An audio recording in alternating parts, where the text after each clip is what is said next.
Good morning, everyone. I'm your SST teacher.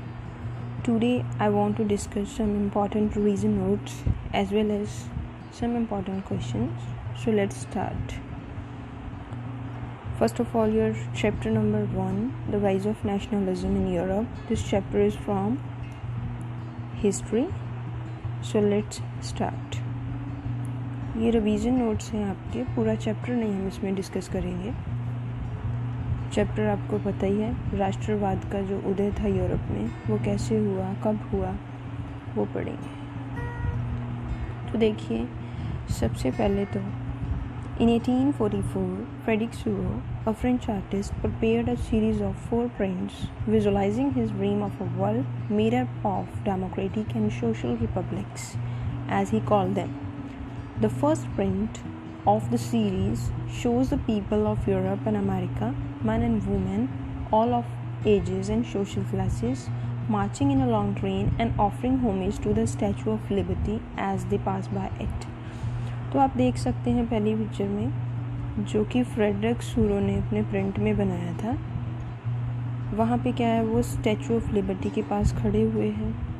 उन्होंने different types, different colour के जो flags हैं वो पकड़े हुए हैं. तो क्या कहते हैं कि जो 1848 में जो फ्रेडरिक सूरो था वो कौन था, ये भी आपको शॉर्ट क्वेश्चन आ सकता है. Who was the Frederic Sorrieu? तो वो क्या था, एक फ्रेंच कलाकार था फ्रेडरिक सूरो. तो उसने क्या किया, सीरीज़ ऑफ 4 प्रिंट्स, 4 प्रिंट थे जिनकी उसने सीरी तैयार की थी. सीरीज़ होता है लड़ीवार, मतलब एक लड़ी तैयार करना. वो उसका एक ड्रीम था जो उसने क्या था, वो अपने स्वप्न में देखता था, अपने सपनों में देखता था, जो लोकतंत्र से बना हुआ और तो सोशल रिपब्लिक से बना हुआ था. उसके पहले प्रिंट में क्या था, the first print of the series show the people of Europe and America. उसके जो फर्स्ट प्रिंट था उसमें यूरोप और अमेरिका के जो लोग थे उसमें मैन भी थे और वुमेन भी थे. तो वो क्या थे, वो इस चीज़ को दर्शाते थे कि उसमें हर एज, हर सोशल क्लास से वो इकट्ठे हुए थे. तो वो क्या कर रहे थे, एक लंबी कतार में खड़े हुए थे और जो स्टैचू ऑफ लिबर्टी है उसके पास से वो गुजर रहे थे और उसे होमेज दे रहे थे. होमेज होता है माथा टेकना, मीन्स कि उसे, जैसे आप कहते हो कि रिस्पेक्ट देना. ठीक है, move on next. During the 19th century the idea of the nationalism made changes in political and mental world of the Europe. तो 19th सेंचुरी में क्या था, 19वीं शताब्दी के दौरान क्या हुआ, जो राष्ट्रवाद के विचार थे, मीन्स आइडिया ऑफ नेशनलिज्म था, उसमें उसने क्या किया, उसने जो यूरोप के राजनीतिक और मानसिक दुनिया थी ना, उसमें बहुत सारे परिवर्तन किए, political and mental world.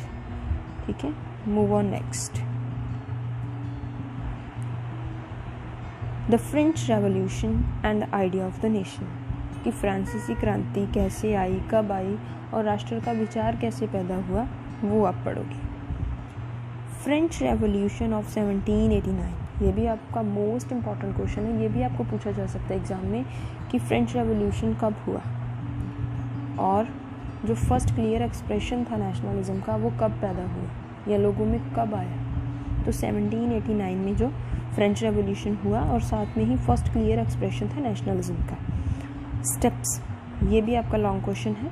Steps taken by French revolutionaries to create a sense of collective identity amongst the French people.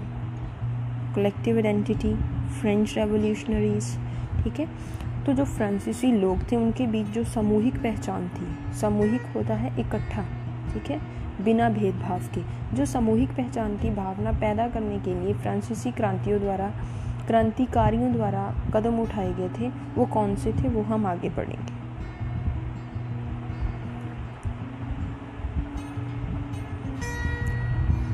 Ideas of love patrie and love citizen, means जो फादरलैंड था, लव पैट्री मीन्स जो fatherland थी उसका idea, और citizen means नागरिकता का idea, विचार. New French flag, उन्होंने एक नया झंडा लहराया. State journal was elected and rename national assembly, जो स्टेट्स जर्नल थी उनको चुना गया, इलेक्ट किया गया और उनका जो नाम था वो बदलकर नेशनल असेंबली रख दिया गया। New हाइमन्स composed and oaths taken. हाइमन्स होती हैं भजन, नए भजन की रचना की गई और शपथ ली गई। ओथ्स मीन्स शपथ लेना। सेंट्रलाइज्ड एडमिनिस्ट्रेशन सिस्टम, जो प्रशासनिक प्रणाली थी, जो उनका प्रशासन था, जो उनका एडमिनिस्ट्रेशन था, उस सिस्टम को केंद्रीकृत किया गया, मीन सेंट्रलाइज्ड किया गया। Internal customs, duties and dues were abolished. अब क्या था? कस्टम्स, ड्यूटीज, ड्यूज, तो उन्होंने आंतरिक मीन्स अंदरूनी सीमा, शुल्क और बकाया समाप्त कर दिए। जो ये सारी 3 चीज़ें थी, अगर आपको ये भी पूछा जाता है कि कौन सी वो 3 थिंग्स थी इंटरनल जिनको अबॉलिश्ड किया गया, ख़त्म किया गया, तो वो कौन सी है? Custom, duties and dues. Uniform system of weights and measures, जो भार और माप मीन्स वेट एंड मेजर थे, उनकी एक समान प्रणाली शुरू की गई। और मोस्ट इम्पॉर्टेंट फीचर क्या था इसका? जो फ्रेंच थी वो एक कॉमन लैंग्वेज बन गई। ठीक है, नेक्स्ट आप देखोगे Napoleon ruled France from 1799 to 1815, gained absolute powers in 1799 by becoming the first consul। तो क्या था? जो नेपोलियंस थे उन्होंने फ्रांस के ऊपर 1799 to 1815 तक फ्रांस के ऊपर राज किया, और उसके साथ ही उन्होंने 1799 में पहला कौंसल बन के संपूर्ण शक्ति प्राप्त की। ठीक है, सिविल कोड ऑफ 1804 और नेपोलियनिक कोड, इसे 2 नामों से जाना जाता है। एक तो है नागरिक संहिता 1804 या नेपोलियन कोड 1804। तो इसमें क्या था?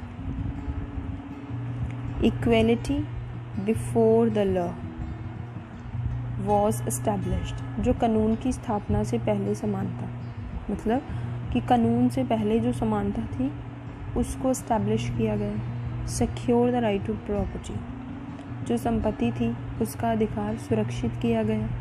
सिंप्लीफाइड एडमिनिस्ट्रेटिव मेजर्स, सरलीकृत प्रशासनिक उपाय किए गए, सिंप्लीफाई किया गया जो मेजर्स थे, नए एडमिनिस्ट्रेटिव मेजर्स थे। अबॉलिश्ड फ्यूडल सिस्टम, संपत्ति व्यवस्था को बिल्कुल ही ख़त्म कर दिया गया, समाप्त कर दिया गया। अबॉलिश्ड होता है समाप्त करना। Freed peasants from serfdom and manorial dues, तो क्या था? जो किसान थे उनको सरफान और मानव जाति से मुक्त किया गया। इसके अलावा गिल्ड रेस्ट्रिक्शंस वर रिमूव्ड, जो किसान गिल्ड प्रतिबंध थे वो हटा दिए गए। Transport and communication systems were improved, जो ट्रांसपोर्टेशन थी, आवाजाही थी, और कम्युनिकेशन थी, जो संचार था, परिवहन और संचार प्रणालियों में सुधार किया गया। Napoleon took political freedom, increase taxes, impose censorship, force people to join French army. तब क्या था? जो नेपोलियन थे उन्होंने राजनीतिक स्वतंत्रता छीन ली थी लोगों से। करों में वृद्धि की, मीन्स जो टैक्स थे उन्हें बढ़ा दिया गया। सेंसरशिप लगाई गई और इसके साथ ही लोगों को फ्रांसीसी सेना में शामिल होने के लिए मजबूर किया गया, फोर्स किया गया। Next, the making of nationalism in Europe. Europe में राष्ट्रवाद का निर्माण, कि यूरोप में राष्ट्रवाद का जो निर्माण था वो कैसे हुआ? नेशनलिज्म आपको पता होना चाहिए। नेशनलिज्म मीन्स कि जो आपका स्नेह है अपने राष्ट्र के प्रति, जो आपका प्यार है, वही राष्ट्रवाद है, कि आप अपने राष्ट्र को कितना प्यार करते हो। ठीक है, सो नेक्स्ट वो पढ़ेंगे हम कि यूरोप में जो राष्ट्रवाद था उसका निर्माण कैसे हुआ। No nation states were in Europe because of not common identity और कल्चर। कोई भी राष्ट्र राज्य आम जो उनकी पहचान थी और सभ्याचार के कारण यूरोप में नहीं था। कोई भी राष्ट्र ऐसा नहीं था जिसकी अपनी पहचान हो, जिसका अपना सभ्याचार हो। People residing in different areas spoke different languages. लोग क्या थे, डिफरेंट जो एरियाज थे वहाँ रह रहे थे और डिफरेंट लैंग्वेजेस वो स्पोक करते थे। एग्जाम्पल ले लो, Hungary half of the population spoke Magyar, other half spoke variety of dialects, and in Galicia people spoke Polish. Hungary की जो आधे से ज़्यादा आबादी थी, या आधी देख लो, हाफ ऑफ द पॉपुलेशन, आधी आबादी थी वो मग्यार बोलती थी, और जो आधी थी वो कई किस्म की बोलियां और थी, कई किस्म की और भाषाएं थी जो वो यूज़ करते थे। और उसके साथ ही गलेशिया था, उसमें लोग पॉलिश बोलते थे। पॉलिश भी एक लैंग्वेज है। The aristocracy and the new middle class, अभिजात वर्ग, ठीक है, जो आप पढ़ोगे, और मध्य वर्ग, वो हम देखेंगे। एरिस्टोक्रेसी मीन्स अभिजात वर्ग। द लैंड ओनिंग क्लास, ये क्या था, भूमि का मालिक वर्ग। अभिजात वर्ग क्या था, ये भूमि के मालिक होते थे। Spoke French connected by ties of marriages, विवाहित संबंधों से फ्रांसीसी जुड़े हुए थे। ये कि अपने फैमिलीज़ को आगे बढ़ाने के लिए अपनी फैमिलीज़ में ही मैरिजेस कर लेते थे, ठीक है। तो क्या था, किस चीज़ से कनेक्ट थे ये, मैरिज से। न्यूमेरिकली अ स्मॉल ग्रुप, संख्यात्मक रूप से, मीन्स नंबर से देखें तो एक छोटा सा समूह था, ज़्यादा गिनती में ये लोग नहीं थे, ठीक है। Small group. पेसेंट्री मीन्स किसान। मेजॉरिटी ऑफ पॉपुलेशन, इनकी जो जनसंख्या थी वो बहुत अधिक थी। नेक्स्ट देखेंगे मिडिल क्लास, मीन्स मध्य वर्ग। New social class emerged with the growth of towns and emergence of commercial classes, means कस्बों के विकास और वाणिज्यिक वर्गों के उदय के साथ नया सामाजिक वर्ग उभरा। Educated class where ideas of nationality gained popularity.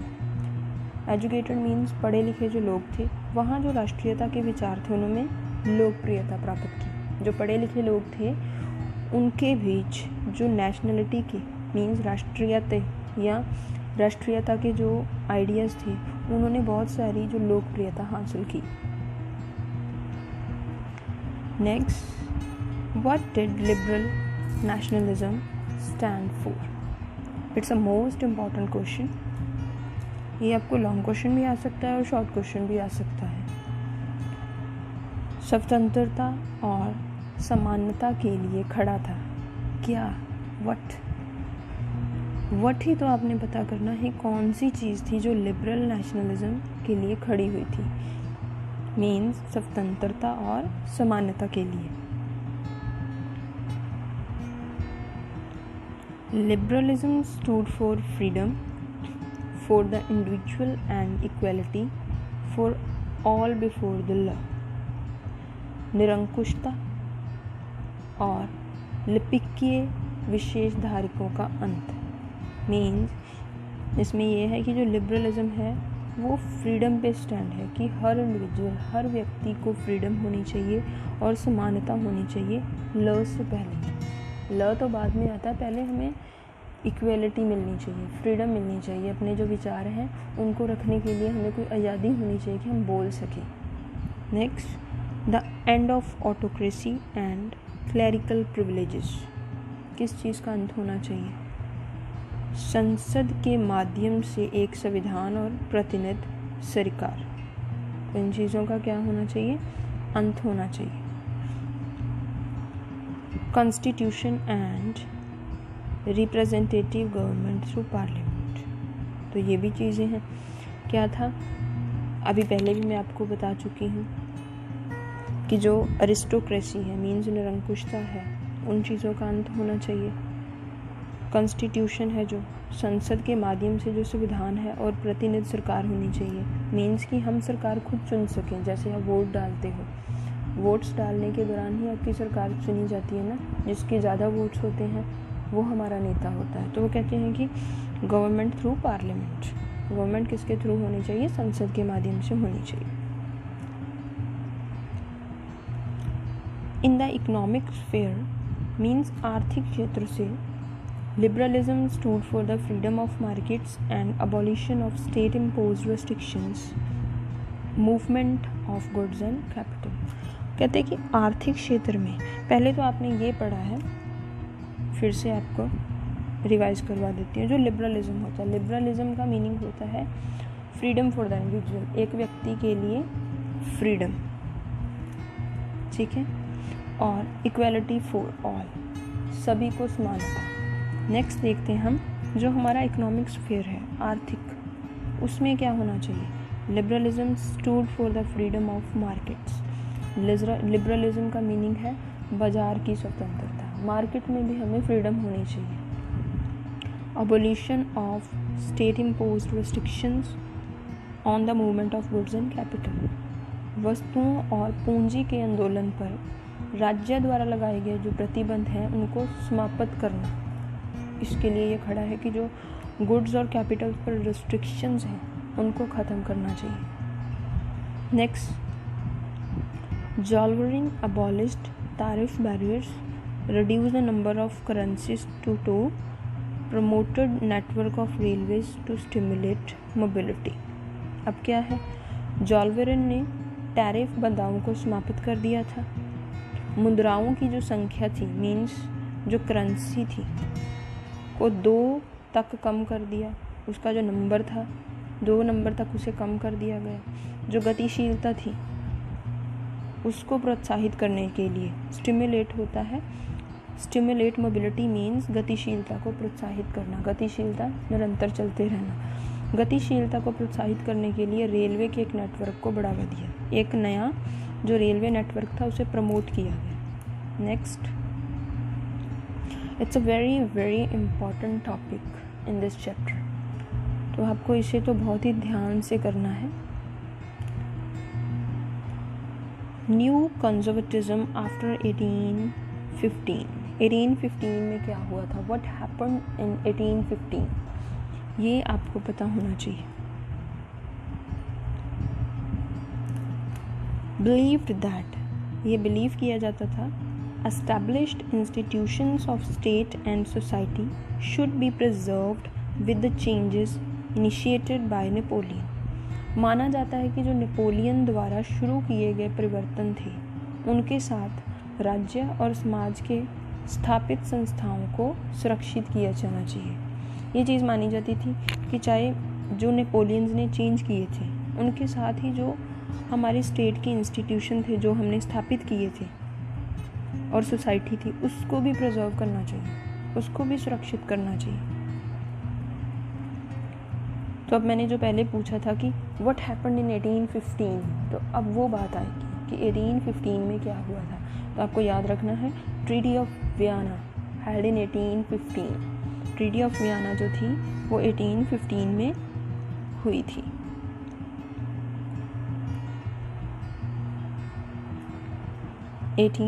में आपकी जो ये वियना की संधि थी वो हुई थी, ये हम ध्यान से पढ़ेंगे।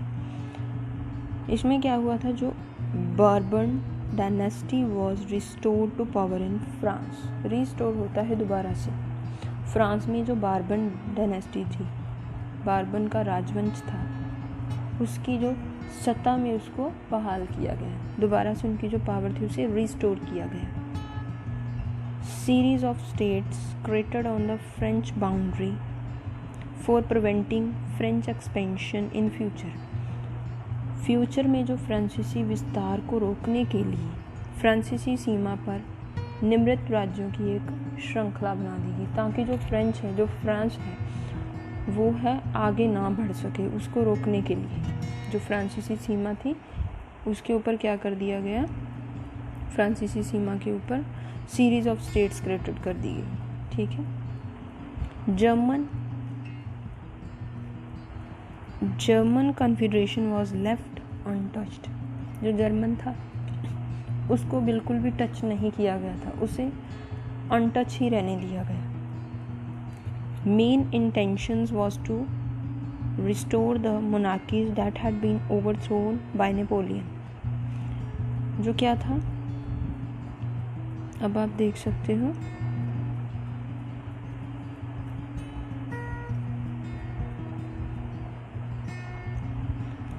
मुख्य इरादा नेपोलियन द्वारा उखाड़ फेंके गए गणतंत्रों को बहाल करना था। जो इसमें एक मेन चीज़ ली गई थी वो क्या थी, जो मोनार्कीज थी, नेपोलियन द्वारा उसे उखाड़ फेंकना था।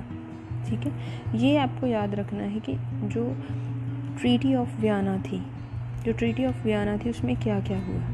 फिर रिवाइज करवा देती हूँ। जो बार्बन डायनेस्टी थी उसकी जो पावर थी उसको बहाल किया गया। नंबर 2, जो फ्रांसीसी विस्तार था उसको रोकने के लिए जो फ्रांसीसी सीमा थी उस पर राज्यों की एक श्रृंखला बना दी गई। जो जर्मन कॉन्फेडरेशन था उसे अनटच ही रहने दिया गया। साथ में क्या था, जो मुख्य इरादा था, मेन इंटेंशन थी, वो क्या थी, नेपोलियन द्वारा उखाड़ फेंके गए जो राज्य थे, जो नेपोलियंस ने उखाड़ दिए थे, उन्हें दोबारा से बहाल करना था। ये चीज़ें आपको याद रखनी है। नेक्स्ट, द रेवोल्यूशनरीज कौन होते हैं, इनकलाबी revolutionaries. A commitment to oppose monarchical forms that had been established after the Vienna Congress, fight for liberty and freedom। तो अब क्या था, राजशाही स्वरूपों का विद्रोह करने की जो परवानगी थी, जो वियना कांग्रेस के बाद स्थापित की गई थी, आज़ादी के लिए लड़ना। क्या था, to fight for liberty and freedom. किस चीज़ के लिए लड़ना, आज़ादी के लिए। और क्या चाहिए था उन्हें, आज़ादी। नेक्स्ट, जोसेफ मैज़ेनी कौन था, ये भी आपका इम्पोर्टेंट क्वेश्चन है।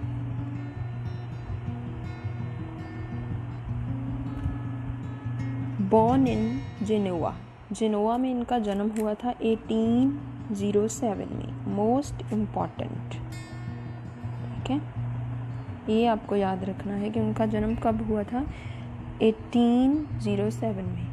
Member of the secret society of Carbonari में एक सीक्रेट सोसाइटी थी, उनका वो एक मेंबर था। कार्बोनरी आपको याद रखना है, सीक्रेट सोसाइटी आपको याद रखना है। Founded Young Italy in Marseilles, Young Europe in Berne. तो उन्होंने क्या किया, मार्सिलिस बर्न में जो यंग यूरोप था उसमें यंग इटली की स्थापना किसने की, who founded Young Italy in Marseilles. तो आप क्या लिखोगे, जोसेफ मैज़ेनी ने इसकी स्थापना की थी। ये इम्पॉर्टेंट है, आपको याद रखना है, ठीक है। Founded Young Italy. Believed in the unification of Italy into a republic. वो किस चीज़ में विश्वास रखते थे, उन्होंने किस चीज़ में विश्वास किया था, यूनिफिकेशन ऑफ इटली को एक रिपब्लिक मीन्स गणतंत्र, इटली को एक गणतंत्र एकीकरण में करना चाहते थे, इस चीज़ में उनका विश्वास था। Next, the age of revolutions 1830 to 1848। आपको ये भी क्वेश्चन आ सकता है कि जो रेवोल्यूशंस की एज थी वो कितनी थी, 1830 से लेकर 1848 तक जो रेवोल्यूशंस का पीरियड था।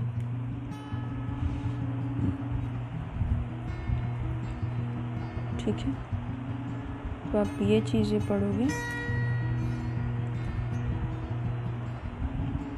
इन जुलाई 1830 की जो 1830 में क्या हुआ, bourbon Kings of France were overthrown and constitutional monarchy was establish. जो किंग्स थे फ्रांस के, उन्हें ओवरथ्रो मीन्स उन्हें बाहर निकाल दिया गया, और कॉन्स्टिट्यूशनल मोनार्की जी थी उन्हें एस्टैब्लिश किया गया। Belgium broke away from the United Kingdoms of Netherland. जो बेल्जियम था उसे ब्रोक अवे कर दिया गया, कहाँ से, यूनाइटेड किंगडम ऑफ नीदरलैंड से। ठीक है, Greece, which had been a part of the Ottoman Empire since the 15th century, struggled for independence। कि 15th century तक जो ग्रीस था वो ओटोमन एम्पायर का एक पार्ट था, वो किस चीज़ के लिए स्ट्रगल करता रहा, इंडिपेंडेंस। किस चीज़ के लिए, इंडिपेंडेंस। कौन? ग्रीस। ठीक है। Treaty of Constantinople. ठीक है। किस? तो ये भी मोस्ट इम्पॉर्टेंट क्वेश्चन है। ट्रीटी ऑफ कॉन्स्टेंटिनोपल कब हुई थी? 1832 में। इसने क्या रिकॉग्नाइज्ड किया था? इसने कौन सी मान्यता दी थी इस संधि के दौरान जो 1832 में हुई थी? जो यूनान था एक स्वतंत्र राष्ट्र के रूप से इसे मान्यता मिल गई थी।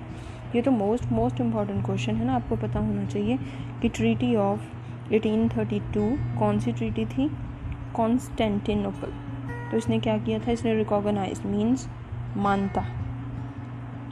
मान्यता मिल गई थी ग्रीस को कि वो एक इंडिपेंडेंट नेशन है। Next, the romantic imagination and national feeling. Romantic Kalpana and राष्ट्रीय भावना। A cultural movement which sought to develop a particular form of nationalist sentiments, criticized the glorification of reason and science, and focused instead of emotions, institution and mystical feelings. तो अब क्या था? एक सभ्याचारक लहर थी, मतलब cultural movement थी एक, जिसमें क्या था? कल्चरल मूवमेंट थी एक, उसमें क्या था? राष्ट्रवादी भावनाओं के एक विशेष रूप को विकसित करने की कोशिश की गई, जिसने क्या डेवलप करनी थी? Particular form of nationalist sentiments. Nationalist sentiment होता है राष्ट्रवादी भावनाएं, उनको विकसित करने की कोशिश की गई। तर्क और विज्ञान की जो महिमा थी उसकी आलोचना की गई। तर्क, क्रिटिसाइज, ग्लोरिफिकेशन मीन्स महिमा, उसकी जो आलोचना की गई। भावनाओं means emotions, intuition and mystical feelings. भावनाएं, अनुभूति और रहस्यवादी भावनाओं को केंद्रित किया गया। German philosopher Johann Gottfried Herder tried to discover culture among common people through folk songs, folk poetry and folk dances. अब क्या था? जर्मन फिलोसोफर था जॉन गॉटफ्राइड क्या था? एक जर्मन का फिलोसोफर था। उसने क्या किया? लोक गीतों मीन्स फोक सॉन्ग्स, लोक कविताएं मीन्स फोक पोइट्री और लोक नाचों के द्वारा मीन्स फोक डांसेस, इनके द्वारा उसने आम लोगों में सभ्याचार की खोज करने की कोशिश की। डिस्कवर क्या कर? जर्मन फिलोसोफर था जॉन गॉटफ्रेड